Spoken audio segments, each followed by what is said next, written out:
बजार जाने हैन? अनि किन भोजपुर भनेको त?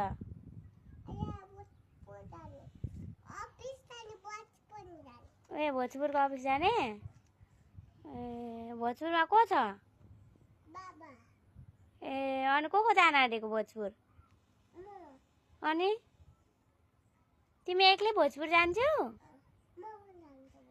को जानुहुन्छ? तिमी एक्लै जान्छौ भोजपुर? अनि भोजपुरमा के छ? चकलेट छ? कहाँ हो भोजपुर भनेको? उता हो? होइन होला। भोजपुरमा को हुनुहुन्छ? अफिसमा बाबा हुनुहुन्छ? कहाँ यहाँ भयो? खोलिदिनु?